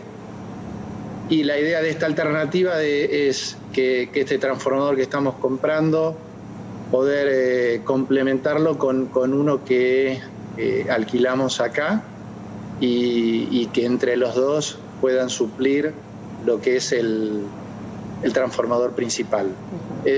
No es, lamentablemente no es algo sencillo, como dije recién, por las características tan particulares del transformador y porque, bueno, lamentablemente hicimos todas las gestiones posibles para ver si en el país se contaba con uno, pero no encontramos. Bueno, situaciones, como lo dicen, ajenas, ¿verdad?, a todo, que se dieron en medio de este marco también y que hoy impactaron de esa manera. Nos reitera entonces, los precios se mantuvieron, pero ¿hay alguna perspectiva o alguna posibilidad de que se eleven en un tiempo estimativo más adelante? Nosotros lo que estamos viendo hoy es que en el mercado, pero no porque los productores hayamos modificado el precio, sí se ve que, imagino por un tema de oferta y demanda, que algunos distribuidores han aumentado, pero no hay por el momento una idea de parte nuestra de un aumento en este momento. En este momento estamos abocados a la rápida solución que nos permita volver a la normalidad del abastecimiento. Como otra alternativa también lo que estamos haciendo y que estimamos sí poder tener alguna respuesta en por ahí 72 horas. Cuando me refiero a respuesta me refiero a que ya esté efectiva en el mercado. Es el resultado de una importación de un volumen importante de cemento desde Brasil que nos permita poder atender a nuestros clientes mientras las alternativas de reparación están en marcha. Don Andrés, perdón que sea insistente. De hecho, inclusive ya veo un comunicado que ustedes emitieron el pasado 14 de agosto en donde ya alertaban a sus clientes de la situación y en cuanto al volumen. ¿Ustedes están produciendo o no? ¿O el volumen disminuyó? No, nosotros no estamos produciendo. Desde el momento en que el transformador se averió, la planta dejó de funcionar. Lo que nosotros continuamos haciendo fue despachar el material que teníamos en silos a través del alquiler de un generador que nos permitió hacerlo. Una vez que el stock en silos se agotó, hizo que suspendiéramos los despachos, como bien dice usted, que fue durante el día viernes que comunicamos a los clientes. O sea, por un lado está esa situación y también los retrasos en la importación del producto del Brasil, ¿verdad? Esas son las situaciones con las que hoy se están enfrentando. Fundamentalmente es la situación en planta. La importación de Brasil es algo que lanzamos como una alternativa paliativa de manera inmediata y se está dando en los tiempos normales. Ahí no se está generando un atraso en lo que es la importación de Brasil. El problema principal nuestro está dado por la avería del transformador de planta. Incluso cuando nosotros estamos pensando en las distintas alternativas y hablamos de reparar el nuestro, no descartamos ninguna y el hecho de traer técnicos desde Argentina coordinando en algún vuelo privado es algo que también estamos implementando como para no descartar ninguna posibilidad que nos permita lo antes posible reparar el daño que estamos teniendo. Tuvieron, aparte, y previo a este episodio de la avería con el transformador, un impacto muy importante en estos tiempos de COVID, don Andrés. Nosotros tuvimos un impacto importante más que nada en abril, que fue cuando en el mercado de la construcción las obras privadas quedaron prácticamente paralizadas por el tema de la cuarentena. Solamente continuaron las obras públicas, pero una vez que ingresamos en la denominada cuarentena inteligente, el mercado se reacomodó, las obras privadas tomaron su ritmo nuevamente, con lo cual el impacto se circunscribe al mes de abril. Afortunadamente, nosotros en lo que es producción pudimos acompañar muy bien lo que es esa demanda con la planta